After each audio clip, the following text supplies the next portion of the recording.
What's up, everybody? Thank you for your patience. I'm coming to you live from SoFi Stadium right here in Inglewood, California.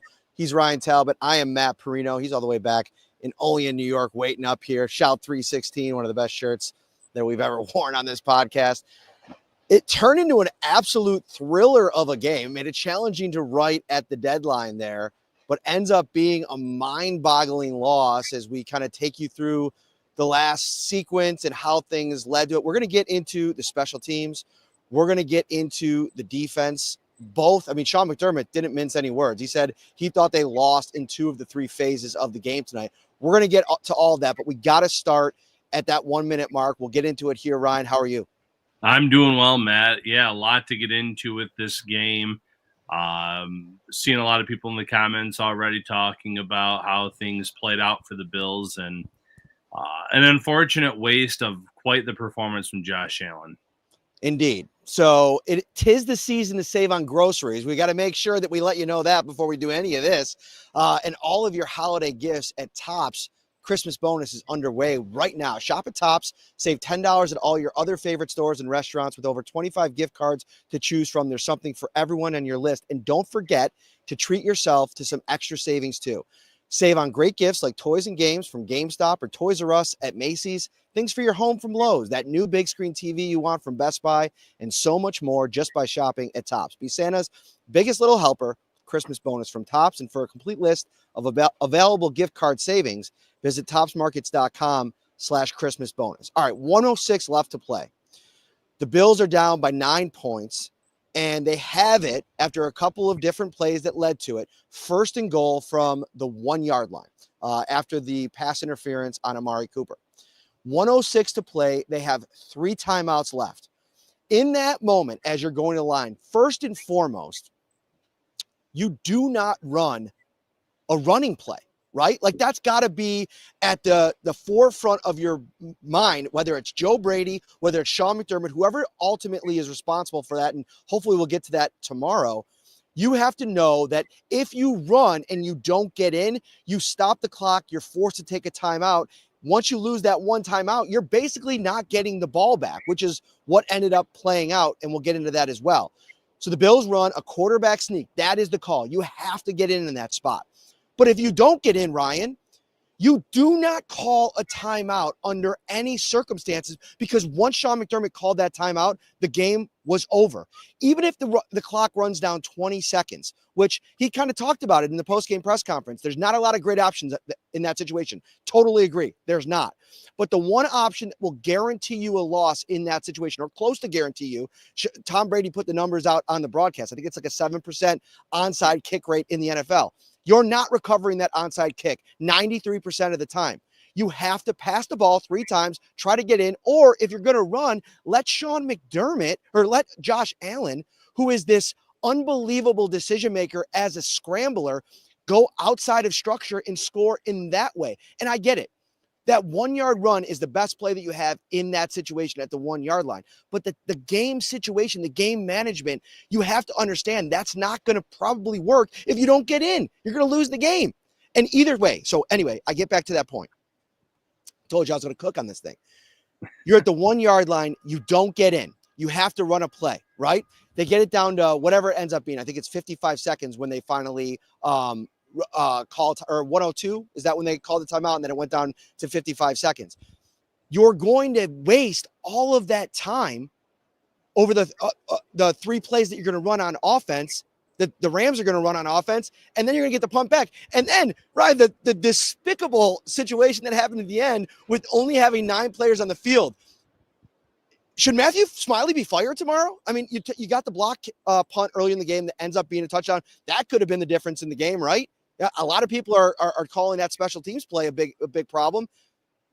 And then you have 9 players on the field when your unit is called, when you know they're going to punt the ball in that situation. Inexcusable. But either way, you run the back to the goal line. You let the play run out. That goes down to 40 seconds. You don't use a timeout. Then you run it again, I guess, if that's what you're going to do again.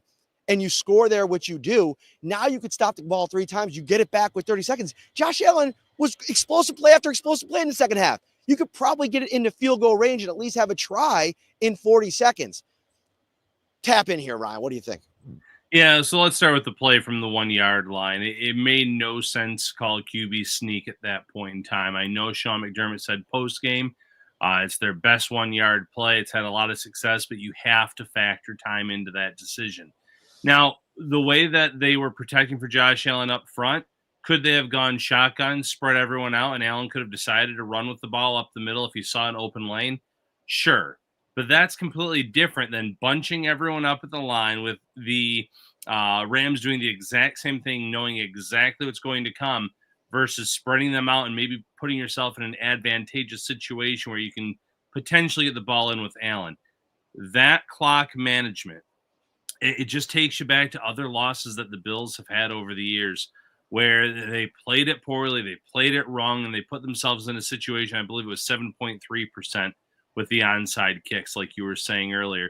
It just pretty much took any chance for the Bills to win that game to come back out of the picture. And, you talk about Smiley. I thought maybe Sean McDermott was taking forever to get to the podium because he was handing Smiley his walking papers. Smiley has been a liability since coming over, since being the special teams coordinator. You and I were both saying we wouldn't have been shocked at the end of last year if he was let go, and he comes back, and there's been some issues, some problems with the special teams unit. You can go back last week, touchdown coming off the board with a penalty and some missed kicks, and then you had the block in this game, and 9 guys on the field on a play where I get it. The odds of blocking the punt, especially in that moment where the Rams know you're going to try to go all out for it. I get it's not necessarily high odds in your favor, but 9 guys out there on the field at that time, it's baffling. You don't understand how things like that can happen over and over again with this team. The thing here too is like you've done such a good job, and I think somebody made the comment on social media. I can't remember who it was. Maybe it was Brady on the broadcast, that Joe Brady all the way up down until that play at the goal line had made such great decisions. It's not always going to be perfect, right? Like, this is my larger point. I had a tweet in the moment where I said this loss is on Sean McDermott. Maybe that was a little bit hasty in the moment. Maybe I could walk that back a little bit, but those decisions in the big time moments, you have to have. The playoffs are looming. You have Josh Allen playing at an all-world MVP level, going out there and doing something again. It seems like week after week, we talk about him doing something that's never been done before. This time, it's 3 touchdown passes, 3 rushing touchdowns. Nobody's ever done that in a game before. And you inexplicably lose the game. Like, in those moments where, the bullets are flying and you have to make quick, rapid, snap decisions in the moment, you got to make the right one in these big moments. And listen, the Bills have done so much this season at a high level. They're 10-2. I think they've managed some injuries. You have Josh Allen playing the way that he's playing without Stephon Diggs and Gabe Davis, all the things that we've talked about. But in those moments when you need to rely on your head coach, did he inspire confidence by that blunder at the last moment when you have the greatest player to ever play on the planet, Tom Brady, basically bashing him on the broadcast? Like, I didn't like that at all, is what he said. Because now he said on the second down play, I don't care what you do now, you basically already lost the game. Yeah, it's the decision-making from Sean McDermott. I don't think you were wrong with your post-game tweet about McDermott costing this team the game. There's a lot you can point to when it comes to the decision-making of this team. From the first half, I had a lot of pushback on the 4th and 2 play. I know the Bills were on their 40, but double dipping was something where I felt the Bills had to try to do that. They were down, and he goes conservative in the moment. You have Josh Allen. You should trust him in that time. I just watched a Thursday night game where I saw the Lions go for it 5 times on 4th and short situations because he trusts the offense to move the ball. And you saw the way that Allen was able to do that tonight, but to the Rams' credit, they were able to keep him off the field throughout this game. And little decisions like that. I mean, almost 40 minutes of time of possession for the Rams. Your defense stays in zone. And you have wide receivers for the Rams running wide open all over the field all game long. And then late in the game, you try to make those changes. A lot of this has to fall on the head coach. And for everyone that says, well, the players out there have to execute, it's hard to execute when you're sitting in a soft zone and guys are just running free down the field because you're not getting anything from your front 4 in a game where you needed some pressure up front and you were getting absolutely nothing from those guys. Here's something, honestly, like the Bills said across the board from Sean to his players. I talked to AJ Epinesa in the locker room, Terrell Bernard. When you don't stop the run early in the game, you're going to struggle to keep them out of situations where you're forcing them to pass. Like, that's what defenses want to do. They want to shut down the run so that they know what you're trying to do and then be able to kind of really get after the quarterback. I mean, Matthew Stafford operated untouched tonight. 3 quarterback hits, no sacks. The defensive line just didn't affect this game enough, and that's one thing. But they're working Matt Milano back into the mix. And I thought it was a little bit aggressive tonight to say a rookie Dwayne Carter on the road against the Rams, to put him into this game for his first game back. And listen, there's never going to be the perfect time to work him back. But you look at those last 3 games, Ryan, the Bills defense is playing pretty good football coming into this thing. Dwayne Carter's been out for more than a month as a rookie. We know the rookie walls that people hit. He didn't play well tonight. He didn't play well tonight in an important spot on the road. Matt Milano looked a little bit rusty out there. I'm not sitting here saying the Bills shouldn't have gone back to Matt Milano. You got to kind of go through this. But it wasn't helping up front with what you were seeing. There was a couple plays early in this game. They were talking about stopping the run. Dwayne Carter was completely out of a play on a couple of wide open gaps for Blake Corum and Kyron Williams. I just think, like, the Bills are they're obviously taking it slow with Keon Coleman and Dalton Kincaid. I'd have waited 2 more weeks with Dwayne Carter, and you could have activated him off the injured reserve and still not played him. I just think Jordan Phillips would have probably been a better option in this game. And I never thought I would have said that 6 weeks ago. Those are the tough decisions, working rookies back and working guys coming off of injury. This is 2 games in a row where Matt Milano has not looked good to me, in my opinion. Now, the first game against the 49ers, you're playing in the snow. A lot of people looked really bad in that game because of the conditions, the elements. He just looks a step slow right now, and that's to be expected with the time that he's missed. But when you have a guy like Dorian Williams who has stepped up and played well in his absence, you would have liked to see him get mixed in a little bit more. And you make Jordan Phillips inactive, but maybe you don't need to give Carter such a snap share, because you're right. Minus that first play of the game where Daquan Jones comes in and blows up the run attempt, those D tackles were getting pushed back, especially Carter. They were making it very easy for the Rams to get sizable gains on the ground. And, this is one game, and I feel like the Bills traditionally do a really good job of having games like this and find a way to respond. I think it hurts the most in the moment because it feels like a wasted Josh Allen performance, right? That's what I made the headline about.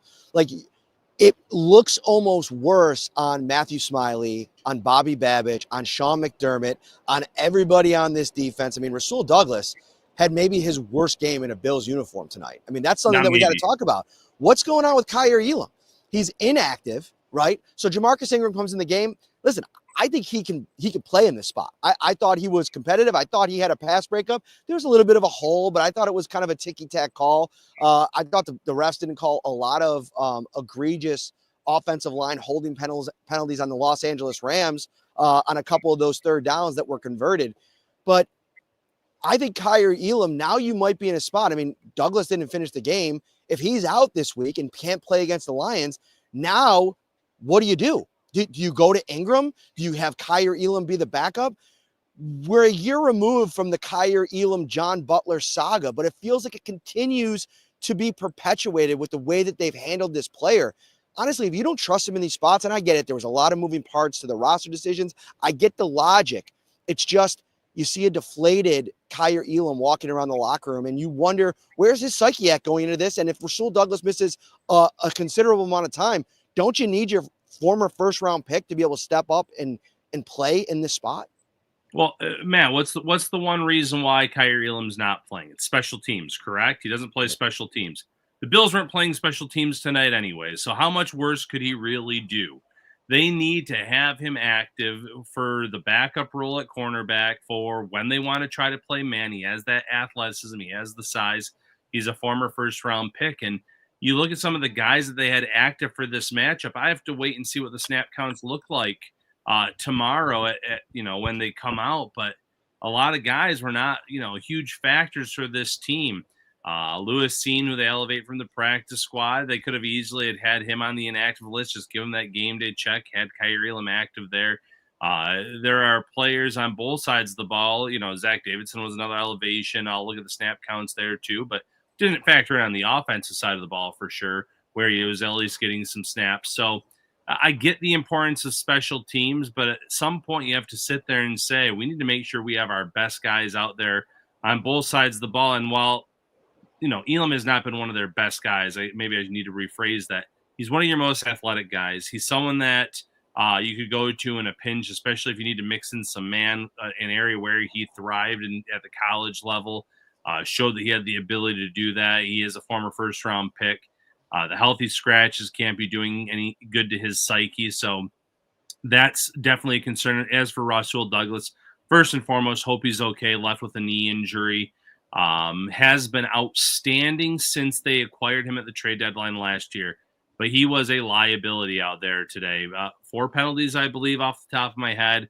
Getting flagged a lot, really struggling. Wasn't the only one that struggled for that defense, obviously, with the Rams at one point being 10 for 11 on third down conversions. Didn't have their first 3 and out until the fourth quarter. The defense as a whole was really bad, but this was definitely Rasul Douglas's worst game as a member of the Bills. And listen, thank you for watching. We got almost 2,000 across all the platforms. I know it's like one of those just annoying losses, and you see the discourse across social media. Like, people are really charged up. They're really upset.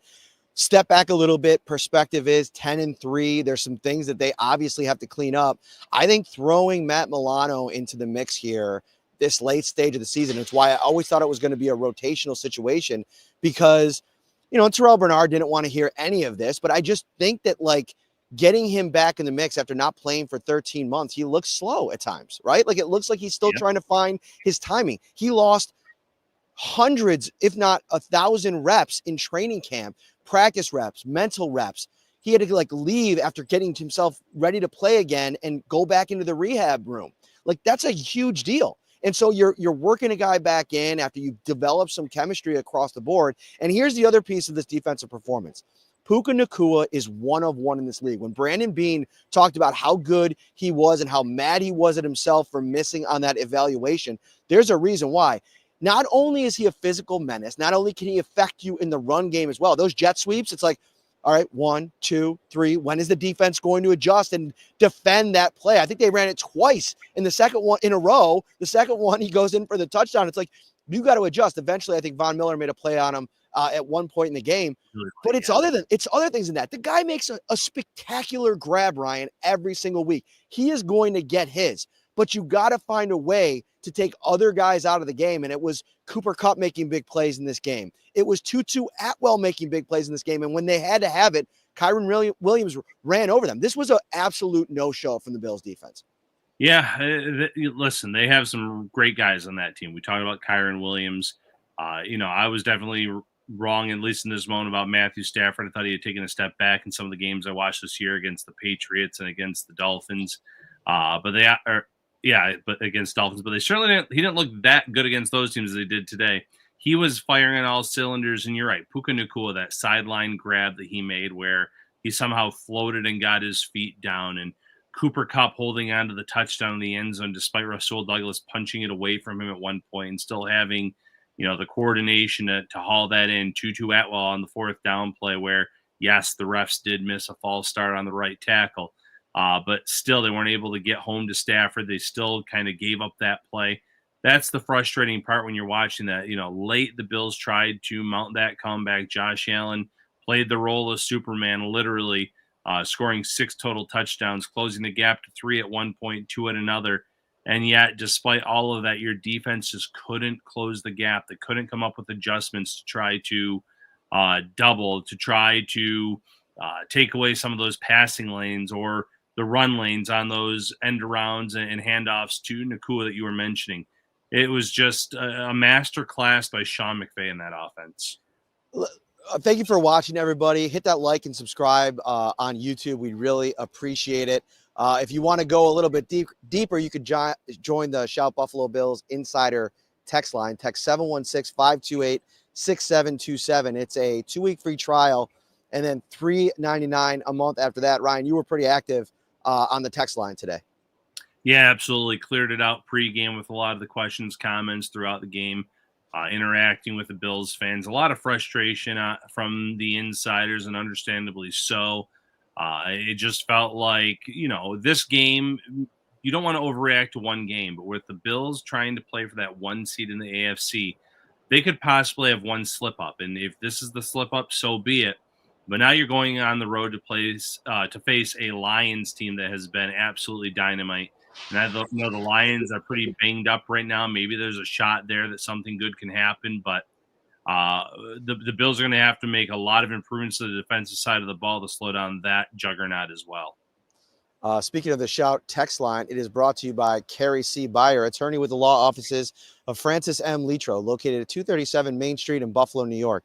If you or someone you know is seriously injured, give them a call, 716-852-1234, or check out litrolaw.com. All right, so the Bills, let's go into that final scoring possession for the Rams and talk that through a little bit, because the Bills defense out there, they finally come up with a stop, force them to punt for the first time in the game earlier in the fourth quarter. So you think, okay, there's a little momentum here. The Bills offense is just scorching hot. You need to find a way to make a stop there late in the game. And so the Bills force a fourth down on a third down play. I think it's 4th and 6. And instead, there's a holding penalty. So Sean McDermott accepts the penalty, which puts them in a 3rd and 18, I believe.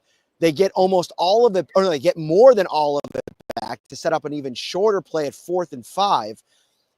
A lot of discourse about whether you should have accepted the penalty, kept them on there at 4th and 6.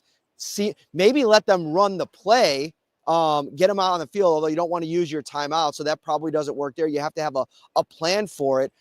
I'm not necessarily going to kill him for that decision, only because I think the logic is sound in backing them up. You take them out of field goal range and take your chances. You know they're going to throw the ball. But the opposite viewpoint is you have not been able to stop them in those kind of situations all day long. So this is what Sean does sometimes. He banks or believes in his defense almost to his detriment. They let him down in that moment. Then they go for it on 4th and 5, and they dial up a zero pressure or a zero blitz, leaving their all of their defensive backs in one-on-one coverage. Matthew Stafford, the savvy vet, reads it pre-snaps, gets the ball out to Puka Nacua, who just absolutely blows things up and goes in for the touchdown. Yeah, you don't have to kill McDermott for that, but I absolutely will. It was a dumb decision. As soon as he accepted the penalty, I said, "Don't like that," essentially on X, and hated everything about it. You went from a 4th and 7, 7.5-ish, to accepting a penalty, and then it goes to 3rd and 17. One, you're allowing the Rams to take more time off the clock by accepting that penalty. Two, as you mentioned, they have not stopped anything all game long, being the Bills, and your play call is to play soft underneath, give up a reception where then he's able to get a dozen yards. So now rather than it being, that 4th and 7, 7.5, you've given them an extra play, more time off the clock, and then they set it up for a 4th and 5. I get it. In an ideal world, he doesn't complete the pass on 3rd down. It becomes 4th and 17. You force them to punt or go for a very long field. Well, they would have been out of field goal range at the 4th and 17 with the incomplete. But the way the defense was playing at that point, you take the 4th and 7, and then I guess you say you hope for the best with the way they were playing. But it was just another one of those decisions where I just don't understand the thought process with the way you were going to play that 3rd and long, where you were giving them a chance to get a good chunk of it back and set them up on 4th down to, not seal the game, because the Bills were able to come back and make it interesting again, but essentially, in many ways, seal the game.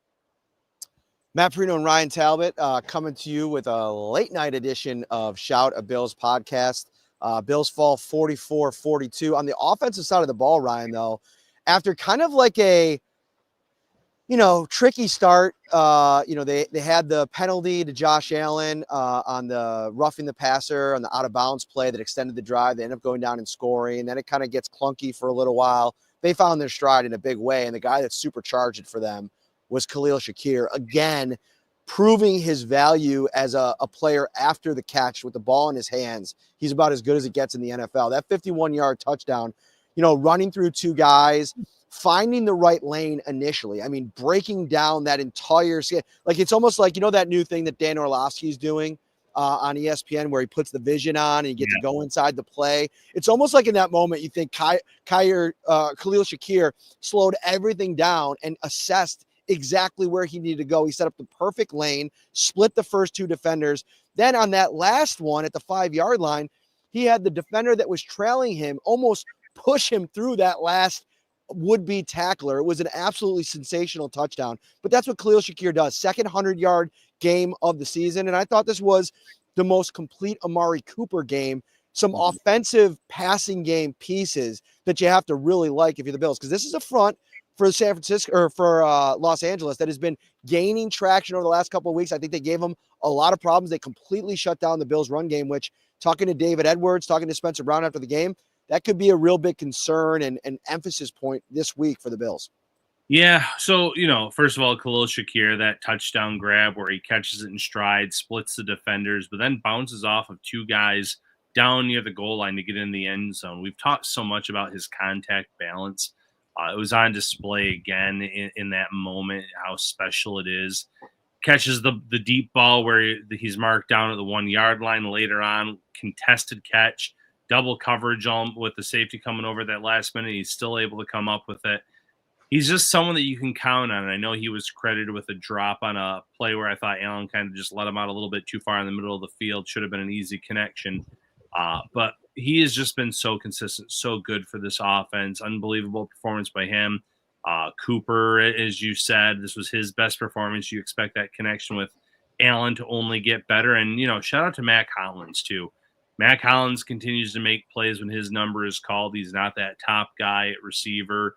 But when he does get the ball in his hands, good things usually happen, both early in the game and then that touchdown grab in the second half. He helped kind of close that gap, and his savviness, his route running, his ability to get open was on display again tonight. I want to get back to the special teams as well. We kind of touched on Matthew Smiley at the beginning, but maybe a little bit of a deeper dive. I mean, this is an issue that goes back a while. I think both of us were on the same page with his seat should have been way hotter than it ever seemed in the offseason. I mean, coming off of that Tyler Bass missed field goal, just some of the coverage issues of the course of the season. I mean, even last week, Deebo Samuel having the game as a returner that he had, it just hasn't really set well. And you then take a situation where late in the game, I know ultimately doesn't impact the result, but to have 9 guys on the field in that gotta have it moment, and then not to have your guy return the kick in that spot, knowing that the game is all but over. Ryan, should Matthew bona fide right now? Let's just say it. Should he be fired today? I think his seat's gonna be very hot in the offseason if he's not. But I'm wondering if the Bills should consider it right now. Yes, they should. What's the downside? This unit hasn't been good. Last year we were both calling for him to be fired after that Denver Broncos game where the Bills were not playing great football at that point in time, and there was questions about whether they're going to win the division, get into the playoffs, and they look like they luck into a win, and then they're penalized and they lose on a kick at the last second. This is not his first rodeo with mistakes. You talked about Deebo Samuel with the great returns last week. I'd already mentioned the Codrington return that was called back on a penalty. This unit's very undisciplined. It's not great. Sam Martin's having a nice year. I get that, but one or two guys doesn't make up for a unit that early on in Sean McDermott's tenure was a great strength of this team. This is a weakness. It's been a weakness. It's been a weakness all year long, last year too. I don't understand the benefit of keeping him around right now. You have other coaches, you have assistant coaches, you have people that can kind of handle that workload. And moving on is probably the right, message to this team that this is unacceptable. We can't have this going forward. You can't have 9 guys on that punt at the end of the game. You can't not tell Brandon Codrington, hey, if they get this kick off, you need to pick it up and return it. I don't care if you have 3 guys there. The worst thing that's going to happen is you fumble it, they recover it, they still lose. To watch it bounce into the end zone and just kind of like run off the field as the refs whistle it dead, baffling all around. But yes, Smiley's seat should be on fire, in flames right now. It's not a hot seat anymore. It should be scorched down. The rubber's off of the exterior of that thing. There's no cushion left. It's just a spring, and it needs to kind of just bounce him out of that seat. Look at you, just going on a little run there. Look at I me. feel your passion. Very nice. Here's the thing, though, too. When you're an organization and part of the strategy for the Bills is so built around prioritizing special teams, when you do that for a lot going on here, Matt, our good buddy Mike Catalana here is running around the field. I don't know what's going on there. Shout out to the Buffalo Plus crew. When you prioritize special teams the way the Bills have, and you have these blunders, it just feels like, does that matter as much? Do you need to have that much priority? Does that have to be so much a part of the program? No, it doesn't have to be. And let's be honest here. Special teams is not as important in terms of the kick coverages anymore as it was a few years ago with these new kickoff rules. If the Bills really wanted to, they wouldn't have Tyler Bass kick these short kickoffs and allow the returns. He just boot it through the back of the end zone and pretty much make the return part of the elements of it not useless, but not that important overall. The block punt, Smiley overall still needs to go. That was Reed Ferguson getting bulldozed over. Reed Ferguson has been a great long snapper his entire tenure. It's the first time I can ever think of a mistake that he's had here. So for him, it's not something that we're used to seeing, but the Bills weren't ready for it. They saw it not only get blocked, but return for a touchdown. And when you look at the final score, that obviously loomed pretty large. Sean McDermott is so detailed, so meticulous. So when we've met with him over the years, what we know about him, it's surprising that he allows these mistakes to go on that unit. And, maybe tonight it did feel a little bit like he was finally willing to throw Matthew Smiley under the bus, talking about how that unit let the Bills down and how the defense let the Bills down tonight. Maybe a step in the right direction, but probably a guy that should not be holding a job here in Buffalo much longer. It's crazy to think about. Like there's kind of this ping pong ball going back and forth in my head. And part of me says, man, this is a really powerful performance from your offense that I think has to give you a lot of confidence for the stretch run. This is a really good defense. I think it's a defense that's like ascending in terms of how good they are at all three levels. There's areas to beat them, but they find a way to put that defense together over the course of the season. Sean McVay has done that over the course of his career. We talked about it on the pregame show. So on that hand, I'm like, okay, this felt a lot like the 13 seconds game years ago, right? You have some Sean McDermott perplexing late game situations, and you have an absolutely electric Josh Allen performance that people are going to be talking about for years. And I wonder how much this is helpful to have happen in this moment. In a regular season game on the heels of a 7-game win streak. I'm not trying to deflate the meaning of this loss. It's a bad loss on the road. In addition to the bad game management down the stretch for Sean McDermott, his defense wasn't ready to play. I know that Bobby Babich is calling it, but ultimately, when a unit doesn't show up in all three phases, whichever one it is, it's ultimately on Sean and his lack of ability to get them up. He talked about it going into the week. They clinched the division last week. I mean, maybe we should have talked about this a little bit more as a potential trap game or a game where you didn't get the kind of juice coming out where, they've had over the course of the last couple of weeks. You saw it early in this game, especially on defense, and they were never able to find it. And that's troubling. I thought this was one of the worst Taron Johnson games I can remember. Yeah. We already talked about Rasul Douglas, Milano struggling. The one thing going into the season, Ryan, you and I were on the same page with. This defensive line, where are the big playmakers when the game is on the line? Tonight, there was nobody on the front. And Greg Rousseau, we talk a lot about his potential extension and how great of a season he's had in a lot of games where he's going up against backup tackles, right? You need him to show up in a game like this against a healthy offensive line, and very much for the entirety of this game, I didn't even notice 50 out there. No. I've given him a lot of praise, saying this is his best year, great against the run, making a lot of flash plays against the pass. Didn't hear his name once. AJ Epinesa was, beaten badly on some of those Puka Nacua runs early on, out of position, making the wrong reads, wrong plays. I know very late in the game. He had a nice read on another one of those plays, but he didn't do much. Von Miller made a play late, but disappeared all too often, and we've already kind of taken our turn talking about the ineffectiveness of this defensive line. And that's probably the most frustrating player perspective part of this team from of the Sean McDermott, Brandon Beane era. They've tried so many different things to get this defensive line better. They've thrown money at it. Von Miller, other veterans, obviously, over the years. Floyd last year coming in. They've drafted high picks, guys like Ed Oliver, second round picks, late picks. You have your Rousseaus, you had your Epinesa, obviously, you had your Boogie Bashams, who's been around the league and all over the place now.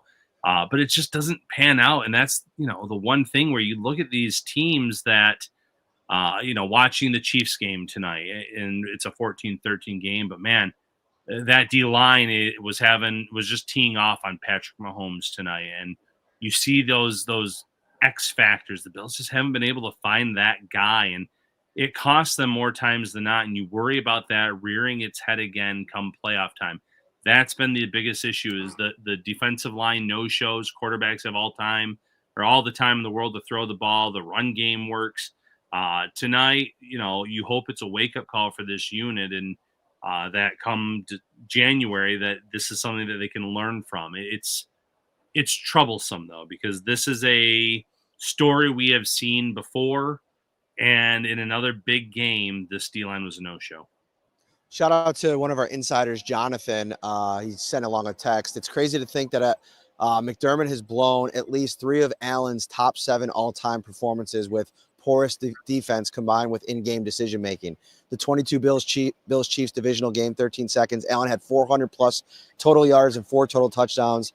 The Chiefs scored 42 points. The 2023 Bills-Eagles game, when Allen went for 404 total touchdowns and McDermott's defense gave up 37. And then the 24 Bills-Rams game, obviously tonight, 6 touchdowns, 400-plus total yards of offense, and the defense gives up 44. And Ryan, don't make any mistakes about it. Tomorrow, one of the big storylines on all the national pundit shows is going to be about Sean McDermott's defense. I know Bobby Babich is the defensive play caller now, but ultimately the identity of this team is Josh Allen on offense and Sean McDermott on defense. It's a nameless defense in a lot of ways. They have great players. They have former All-Pros, but when we talk about the Bills defense, you talk about Sean McDermott, and they didn't get the job done today. And this is where people the confidence meter dips when it comes to Sean McDermott and all the people that are passionate about the messaging that he's not the guy to get the Bills over the hump, and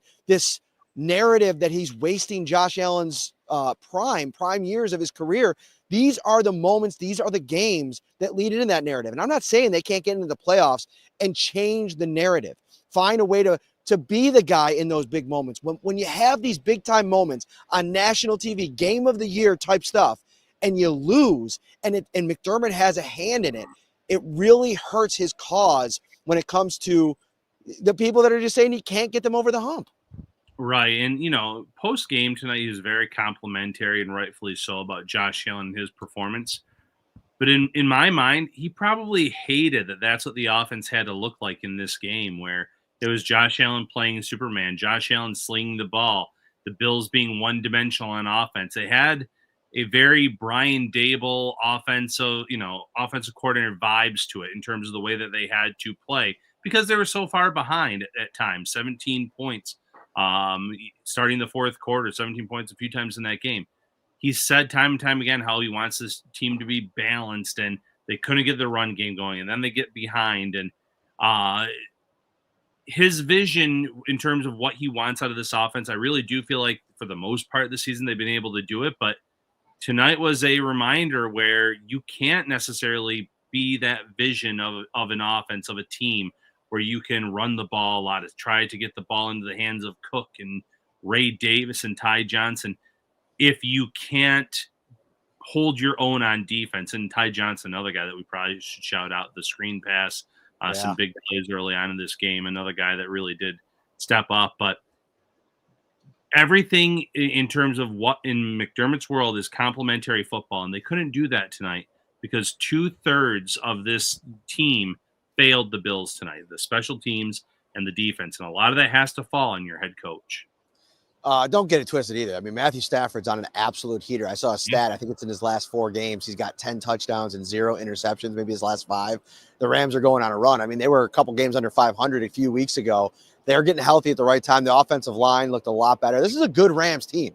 I think if you put them in the mix, I mean, you know, you have an Eagles team that almost lost to the Carolina Panthers today as the top team in the NFC, some other second best team behind the Detroit Lions. I think, you know, on any given day, the Rams can compete with those teams. This is a really, really good team. So don't get it twisted there. And listen, the Bills, I don't think they were going to go on some kind of epic run where they finish the season on, 12 straight wins. They go into the playoffs and they can win 3 more. I mean, that's a tall task. There's a lot that goes into it's just more of the circumstances that go into this game. I don't even know if we'd be caught talking about it in the same way had it been a demoralizing, like runaway blowout win. I think the talking points would be a little bit different, but it comes back to Josh Allen doing so much to put the Bills in a position to at least take a chance to win the game, have a shot to win the game, and to have it be, frittered away by, several different parties, but including Sean McDermott. It's a tough pill to swallow. Absolutely tough pill to swallow. The time management factored in the end there, as we've already discussed early on. Across the board, it was not their best performance coming off of winning the division. It was against a Rams team, as you mentioned. They're healthy. They're playing much better football as of late. They've won what is it now? 5 out of their last 6, something. I think they were 2-6 at one point, something like that. But now they're playing great football. You see why McVay wasn't much of a seller at the deadline. He knew that the talent on this team could get them back in the mix in that division. And, that division is probably going to go down to the wire. But if the Rams can get in, whether it's winning the division or as a wild card, you're right. They can make some noise. This was a loss against a team who was much better than their overall record indicates. But come playoff time, you're going to play a lot of good offenses. If you're the Bills, whether it's a team that can run it down your throat like the Ravens, a young team with a great defense like the Broncos and some young talent there, you could run into a Pittsburgh Steelers team that's finding ways to win with a great defense and Russell Wilson just looking rejuvenated. And again, you'd have to win a few games for that to happen. And same thing with playing the Chiefs ultimately. But this was a good reminder that against good offenses, you need to come up with answers. And going into this game, the one area where the Rams were weak was on their third down offense, and the Bills just had no answers. It was just first down after first down for the Rams. Do the Bills have enough on their defensive line to make a Super Bowl run?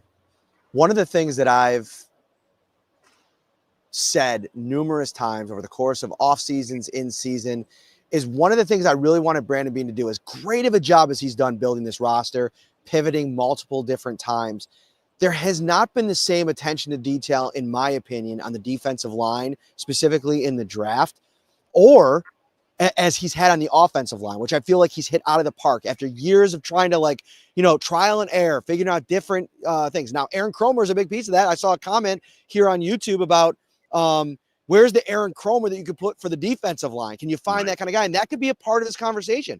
Maybe they, the decision to, move on from Eric Washington and not go outside of the organization. And listen, I don't want to make this all about Marcus West, but to have a first-time play caller when you prioritize the offensive line in such a way to go out and get a very established former offensive coordinator in Aaron Kromer, an interim head coach at one point with the Saints, to come back. He's had success building offensive lines around to not have that same urgency on the defensive line.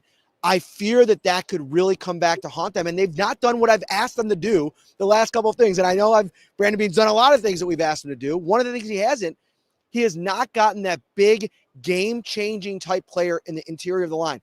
I think getting up and aggressive in the draft to get T'Vondre Sweat, just as one example, as opposed to going and getting Cole Bishop. Cole Bishop might end up being an all-pro safety. I don't know.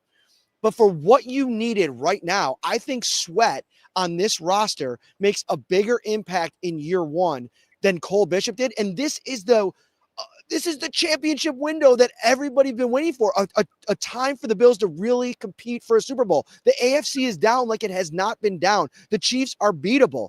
This, to me, is the one position group that, after watching a game like this, it really rises to the level of concern where this defensive line's at and not having the answers on the interior. It doesn't do the Bills of this year any good, but I'd be shocked if they're some of their higher picks here in this upcoming draft where they have multiple high picks. If it's not for the defensive line, the interior and off the edge, they have to keep throwing picks and things at this to try to figure it out. And, you look now, your question, can they win with this defensive line? Yes, but everything else almost has to be perfect. You need the linebackers to make big plays, like we've seen Terrell Bernard do multiple times this season. You need the back end of this defense to be solid and not let up the big plays and to get some pass breakups, get off the field. You can, but almost everything has to be right elsewhere. And that's where the problem comes in, because you can't guarantee that on a game-by-game basis. And, you look, they've tried to address this. I've mentioned this already, but I watch a Poona Ford, who's having a really nice season outside of Buffalo. He came in, and last year they couldn't get him on the field, and they couldn't work him in. And it's been Tim Settles, and they've found guys where you think, okay, this guy could help bolster the D line, but they're not being able to get on the field. And Dwayne Carter's coming off of an injury, but this was definitely a bad performance on his end.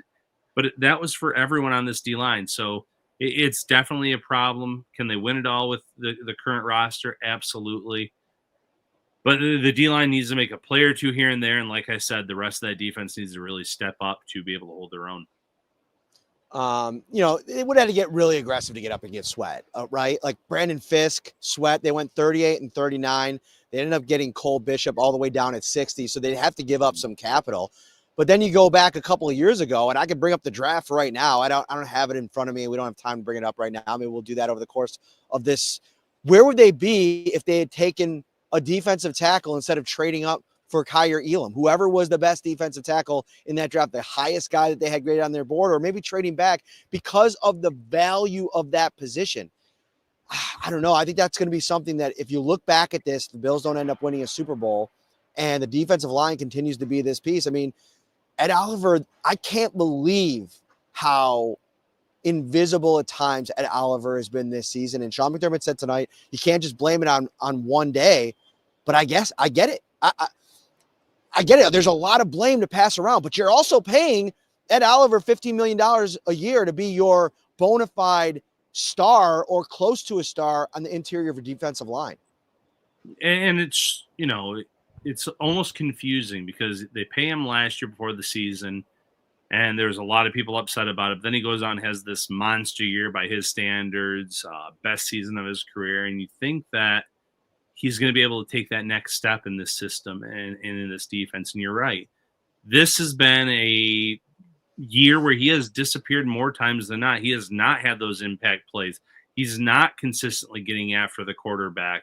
He's undersized, so you know that against the run, a lot of the times he's going to get pushed off the ball.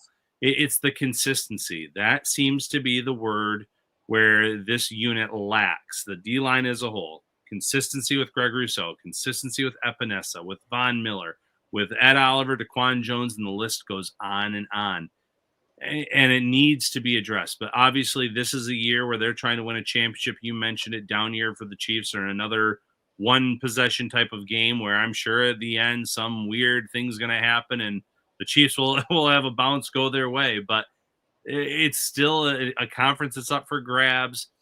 But this feels like the weakest point. I said it a few weeks ago. If you're asking me the weakest point in this team, I'm saying it's defensive tackle. But you look at this performance tonight, and it's the D-line as a whole.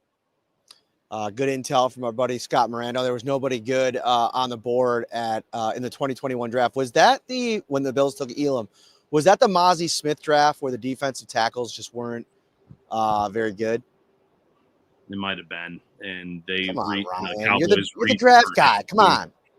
Well, I feel like it was that draft class because I remember thinking that corner could have been in play for it was Mozzie. No, Mozzie might have been the Kincaid year. I don't know. I'll have to look. I feel like there was talk about it there where, they were going to draft him. The Bills trade up over, and then they ended up taking Mozzie. So the Elam draft was 2022, Mm-hmm. I think, right? I'm going to do this. What else I got to do? I got to go to get a rental car and get to the airport, but no big deal. So the Bills traded up to get Kyer Elam, the defensive tackles that went in that draft. At 13, Jordan Davis. Yep. That was the first defensive tackle off the board. Devontae Wyatt, very mid for the Packers. I don't know if I'd go up to get him. Let's see, Fedarian Mathis. So maybe not somebody on the board there, but you see what Jordan Davis has meant for the. That's kind of the move I'm talking about, right? Like you get aggressive and you go up and get Kyer Elam, but I'm not sure that was necessarily. And I know everybody wanted a cornerback at that time, but they also found a way to plug holes at those positions. I think the prioritization this year of it's almost like this perfect vision that they had for the offense. Prioritize the offensive line, find players there, find a coach there, and then the skill position of the wide receiver group, you move on from Diggs, you move on from Davis. They almost deprioritized that, and it worked. I almost felt like there should have just been more of an emphasis. And if that means you got to go up and get a guy like Davis, and I know that doesn't necessarily fit their character spot, I get it. But I don't know. I just don't think that they've done enough to address that. We'll get more into this over the next couple of weeks and the rest of the season. Yeah, absolutely. You have a flight to catch here, and that's not like the Buffalo airport where you can get in and get out within 10 or 15 minutes. And getting aggressive with the red eye, but we'll do it. We'll get back. Speaking of getting aggressive, on Sundays, Bills go to Detroit next week, another away game. Get ready for Slider Sunday with Tops and have it your way with King's Hawaiian. Every Sunday, an opportunity to enjoy delicious sliders made your way, and now you can win big while doing it. Vote for your favorite slider weekly for a chance to win tickets to the big game. Grab your favorite King's Hawaiian products from Tops and craft the ultimate sliders to make your Sunday even more special. Topsmarkets.com/Slider Sunday for more details. Shout out to everybody staying up late with us. Hit that like button. Subscribe as well if you're watching on YouTube. We'll be back. We'll do the 3 big questions tomorrow. We had a chance to talk to Sean McDermott and company. If you want to join and become an insider, you can participate in the podcast. We bring in one insider for every one of those shows. So 716-528-6727. See you then, everybody. Take care.